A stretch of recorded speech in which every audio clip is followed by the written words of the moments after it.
கடாயில் எண்ணெய் ஊற்றிட்டு 6 பல் பூண்டை தோல் எடுத்து வச்சுருக்கேன். 2 மீடியம் சைஸ் வெங்காயத்தை சின்ன சின்னதாக கட் பண்ணி எடுத்துருக்கேன். வெங்காயம் வந்து கண்ணாடி பாதம் வர அளவுக்கு வதக்கி விட்டுட்டு ஒரு பெரிய சைஸ் தக்காளியை சின்ன சின்னதாக கட் பண்ணி எடுத்துருக்கேன். தக்காளி கொஞ்சம் நல்லா வதக்கி விட்டுட்டு 1/2 ஸ்பூன் சீரகம் கொஞ்சமாக புளி சேர்த்து 1 நிமிஷத்துக்கு வதக்கி விட்டுட்டு ஆற வச்சு மிக்ஸி ஜாரில் சேர்த்து அரைச்சி எடுத்துருக்கேன். கடாயில் எண்ணெய் ஊற்றிட்டு 1/4 ஸ்பூன் கடுகு 6 பல் பூண்டை தோல் எடுத்துருக்கேன். இது கூட அரைச்சி வச்சுருக்க மசாலா இதிலே சேர்த்துட்டு காரத்துக்காக 3/4 ஸ்பூன் குழம்பு மிளகாத்தூள், உங்கள் காரத்துக்கு மாதிரி நீங்கள் சேர்த்துக்கோங்க. கலருக்காக 3/4 ஸ்பூன் காஷ்மீர் மிளகாத்தூள், 1/4 ஸ்பூன் மஞ்சள் தூள், ஒரு சிட்டிகை பெருங்காயத்தூள், தேவையான அளவுக்கு உப்பு சேர்த்து மசாலாவோட பச்சை வாசனை பொருளுக்கு வதக்கி விட்டுட்டு மிக்ஸி ஜாரில் கொஞ்சமாக தண்ணி ஊற்றி அது இதிலே சேர்த்து ஒரு 2 நிமிஷத்துக்கு நல்லா கொதிக்க விட்டுக்கலாம்.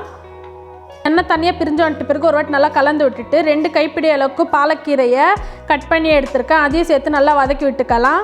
தண்ணி எதுவும் சேர்க்க வேணாம், கீரையிலேருந்தே தண்ணி விடும். அடுப்பை லோ ஃப்ளேமில் வச்சுட்டு 5 நிமிஷத்துக்கு மூடி போட்டு வேக வச்சு எடுத்துக்கலாம். பாலக்கீரை தொக்கு ரெடி ஆகிடுச்சு. சப்ஸ்கிரைப் பண்ணி லைக் பண்ணிக்கோங்க.